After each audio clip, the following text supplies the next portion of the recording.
السلام علیکم. میرا نام امان اللہ پیرزادہ ایڈوکیٹ ہے اور میں عثمان خیل ایسوسییٹ کے ایک ممبر ہوں. اگرچہ اب میرا اپنا ایک چیمبر ہے میرے ایسوسییٹ سے، لیکن میرا روٹ جو ہے، جو میرے مین جو سورس ہے وہ میرا عثمان خیل ایسوسییٹ ہے. عثمان خیل ایسوسییٹ نے ایک سلسلہ شروع کیا ہے عام لوگوں کی اویئرنیس کے لحاظ. عثمان خیل ایسوسییٹ نے لوگوں کے اویئرنیس کے لیے لیکچرز کا جو اہتمام کیا ہے، اس میں آج میں اپنی ایسوسییٹ کے ہمراہ عثمان خیل ایسوسییٹ میں بیٹھی ہوئی ہے، اور آج ہم بات کریں گے فیملی سوٹس کے حوالے سے. فیملی جو ایشوز ہے اسپاؤسز کے حوالے سے، اس کے لیے جتنے کیسز ہے، جو جورسڈکشنز ہے، یعنی فیملی کہاں کیسز کریں گے، اگر اس کو کوئی میٹر کوئی مسئلہ آئے تو کہاں پہ اپروچ کریں گے، اس کے حوالے سے ہم آج اس پہ بات کریں گے. ہمارے ساتھ آج ذوالقرنین حیدر ایڈوکیٹ اور ذاکر احمد ایڈوکیٹ بھی موجود ہے. اس پہ بھی ہم ان سے بھی رائے لیں گے کہ اس حوالے سے یہ کیا کہتے ہیں. ذوالقرنین حیدر ایڈوکیٹ اور ذاکر احمد ایڈوکیٹ سے بھی اس حوالے سے بات چیت کریں گے کہ فیملی کیسز میں ہمیں کن چیزوں کا دھیان رکھنا چاہیے، کون سی چیزیں ہمیں لوگوں تک پہنچانی چاہیے تاکہ وہ اپنا مقدمہ یا اپنا جو ان کا جو مسئلہ ہے وہ کدھر ٹیکل کریں. تو سب سے پہلے میں بات کروں گا ذوالقرنین حیدر سے. ذوالقرنین حیدر، آپ مجھے یہ بتائیں کہ فیملی کیسز میں موسٹلی کون سے کیسز زیادہ ہے جو عام طور پر ایک فیمیل کو یا فیملی کو کرنی چاہیے اپنے مقاصد کے لیے؟ جزاک اللہ سر. سب سے پہلے تو میں عثمان خیل ایسوسییٹس کا بہت مشکور ہوں، اور اس کے بعد پھر زیر اللہ چیمبر کا، کہ انہوں نے ہمیں یہ موقع دیا کہ ہم آج عام لوگوں کے استفادے کے لیے فیملی سوٹس پر ڈسکشن کریں. چونکہ آپ کا سوال یہ ہے کہ فیملی کورٹس کے پاس کون سے کیسز جائیں گے اور کون سے کیسز فیملی کورٹس ڈیل کریں گی. تو اس میں ٹوٹل ہمارے پاس جو شیڈول 1 ہے فیملی کورٹس ایکٹ کا، تو اس میں ٹوٹل 10 میٹرز ہیں جو کہ فیملی کورٹس ڈیل کریں گی. اس میں سب سے پہلے جو ہمارے پاس ہے تو وہ ڈیزولوشن آف میٹر ہے، یعنی کہ تنسیخ نکاح. اس کے بعد جو ہمارے پاس آتا ہے سوٹ فار ڈاور، یعنی کہ حق مہر کے لیے. اس کے بعد ہمارے پاس آتا ہے مینٹیننس کے لیے، یعنی کہ نان و نفقے کے لیے. اس کے بعد ہمارے پاس آتا ہے کسٹڈی کے لیے، یعنی جس کو ہم عربی میں بولتے ہیں حق خزانت کے لیے. اس کے بعد ہم لوگ گارڈین شپ کی طرف جاتے ہیں، وہ بھی فیملی کورٹس ڈیل کرتی ہے. اس کے بعد ہمارے پاس ڈکٹیٹیشن آف میرج آ جاتا ہے. اس کے بعد ہمارے پاس سامان جہیز کے لیے، یعنی کہ ڈوری آرٹیکلس کے لیے جو کیس ہوتا ہے وہ بھی فیملی کورٹ ڈیل کرتی ہے. اس کے بعد ہمارے پاس جو بچوں اور وائف کی جو پراپرٹی ہوتی ہے تو وہ بھی فیملی کورٹس ڈیل کرتی ہے. لیکن مزے کی بات یہ ہے کہ جو آخری پوائنٹ ہے شیڈول 1 میں، تو وہ کہتی ہے کہ any other merit any other thing rising out of the نکاح نامہ، تو وہ چیز بھی فیملی کورٹس ڈیل کرے گی ہمارے پاس. بالکل جی، تھینک یو. ذوالقرنین صاحب نے ہمیں وہ سارے کیسز بتا دی جو فیملی سوٹس میں انکلوڈ ہے. سب سے مین مسئلہ پھر بعض ٹائم یہ آ جاتا ہے کہ فیمیل کہتی ہے کہ جی مجھے تو شوہر کے گھر سے نکالا گیا ہے، اب میں کیس کروں تو کدھر کروں. یہ پوائنٹ میں ذرا ذاکر صاحب سے کلیئر کرنا چاہتا ہوں کہ جی آپ اس کے حوالے سے کیا کہنا چاہتے ہیں. Sir, first of all, I will thanks to Uthman Khairullah Associates, and then you, sir, that give opportunity to me to hear to talk about the issues which arise to women's mostly after marriage. So you asked me a question that where she file a suit. We are female can We are female file can a suit. suit. So the answer for this question, I'm going to answer this question, that the female, where she resides, there Can file a suit. there she can file a suit, sir, about the dissolution of marriage, dowry article, about the dowry articles, recovery of maintenance, and any problem or issues which she faced to music, she can file there. Actually, my question was that where a female could file a suit in Pakistan, outside the Pakistan. So the Zakir Ahmed also gave me a brief answer that a female could file a suit where she reside, even a one night she reside in a country. چاہے ایک رات گزارے کہیں پہ. For example اگر ایک عورت کراچی کی ہے، وہ پشاور آ کے پشاور میں بھی وہ سوٹ فائل کر سکتی ہے. اگر اس کی جو مہر کی جو کنٹریکٹ ہے یا نکاح نامہ کنٹریکٹ ہے یہ ہوا ہے کراچی میں، اس کی شادی کراچی میں ہوئی ہے، پھر بھی وہ پشاور میں کیس کرنا چاہے تو وہ کر سکتی ہے.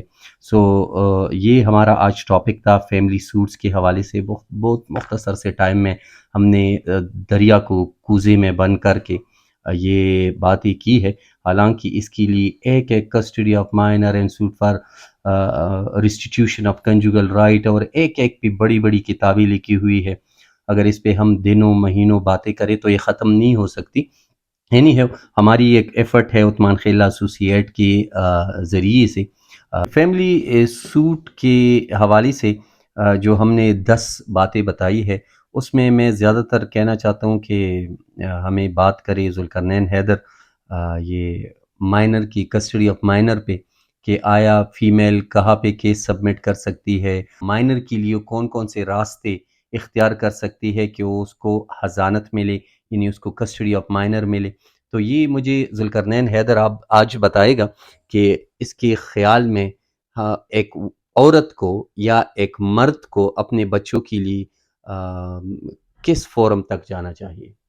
اچھا, جس طرح کا سوال ہے کہ کسٹڈی آف مائنر یعنی کہ بچہ کس کو ملے گا, اگر سپریشن ہو جاتی ہے, ڈیزولوشن ہو جاتی ہے تو بچہ کس کے پاس ہوگا. تو اس میں ہمارے پاس 2 ویوز آ جاتی ہیں کہ جس پیرنٹ کو کسٹڈی ملے گی تو دوسرے پیرنٹ کو وزیٹیشن رائٹس ملیں گے. لیکن چونکہ اصل سوال یہ ہے کہ کسٹڈی ملے گی کس کو, تو جنرل پرنسپل یہ ہے کہ بچہ جو میل ہے تو وہ 60 سال تک اپنی ماں کے پاس رہے گا 7 ایئرس تک, اور جو فیمیل ہے تو وہ بلوغت تک یعنی کہ پیوبرٹی تک وہ اپنی والدہ کے پاس رہے گی. لیکن آج کل جو ماڈرن یا لیٹسٹ ججمنٹس آئی ہیں تو اس سے یہ رول سارے ختم ہو چکے ہیں.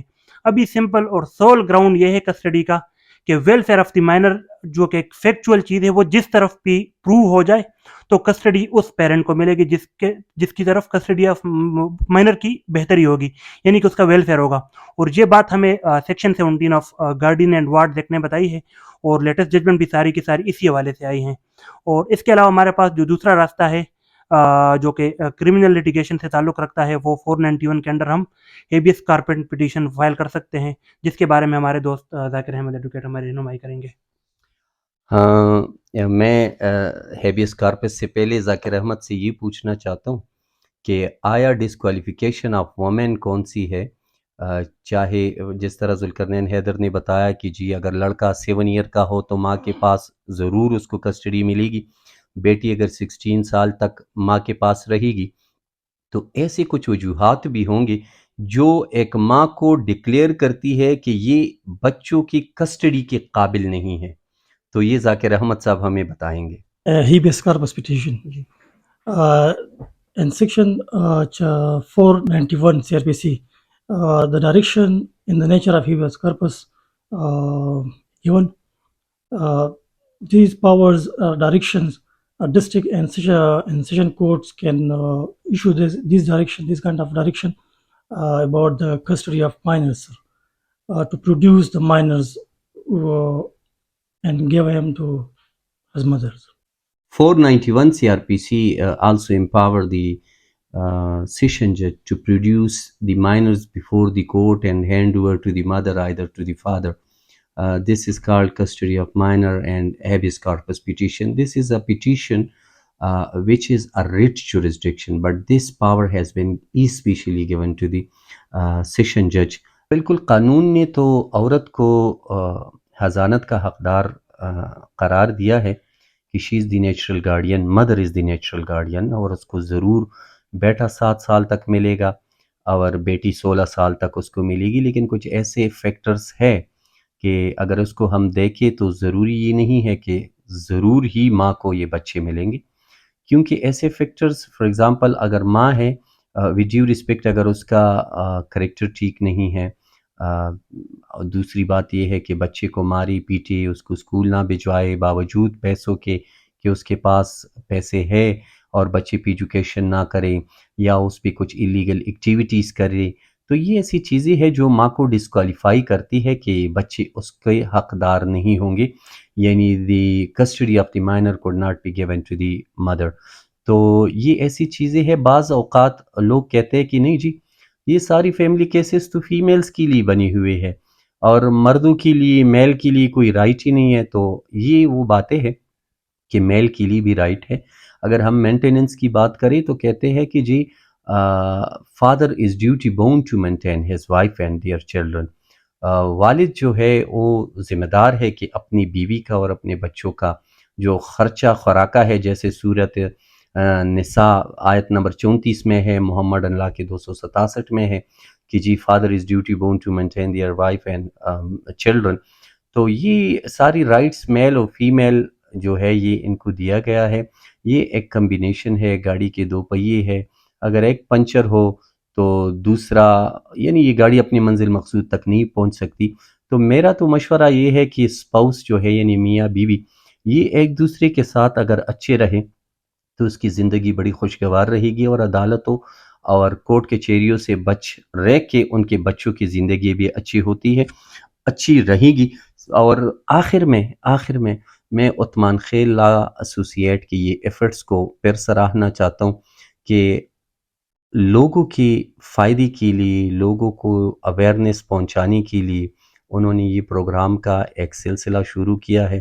اور مجھے امید ہے کہ انشاءاللہ ہمارے اس پروگرام سے اور اسی طرح دوسرے ہمارے اس آج کے لیکچر سے اور باتوں سے اور اسی طرح اور لیکچرز اور باتوں سے بہت سے لوگ مستفید ہوں گے. اور جس مقصد کے لیے شاہ فیصل عثمان خیل نے، عثمان خیل لا ایسوسی ایٹ نے یہ شروع کیا ہے، اللہ کرے اس کا صلہ، اس کا جزا، اس کی ثواب، اس کا جو رہنمائی ہے، کیونکہ صحیح مشورہ دینا بھی صدقہ جاریہ ہے، اور اس کے ثواب سب ان کو ملے، ہمارا حصہ ہو. If you have any legal issue regarding your matters, so you can contact us through our website link which is given below in the description, or through email address or contact which is given in the description, and we will hope that we will give you the easiest and in your doorstep the easiest solution of your matter. اگر ابھی تک آپ لوگوں نے channel کو subscribe نہیں کیا تو چینل کو سبسکرائب کریں، بیل آئیکن کو بھی پریس کریں تاکہ آپ لوگوں کو نئی ویڈیوز، اسی طرح انفارمیٹیو ویڈیوز آپ لوگوں تک پہنچے. اور اس کو زیادہ سے زیادہ شیئر کریں تاکہ جتنے آپ کے رشتہ دار، آپ کے یار دوست، آپ کے تعلق والے لوگ ہو، اس کو زیادہ سے زیادہ معلومات فراہم ہو. تھینک یو عثمان خیل ایسوسی ایٹ.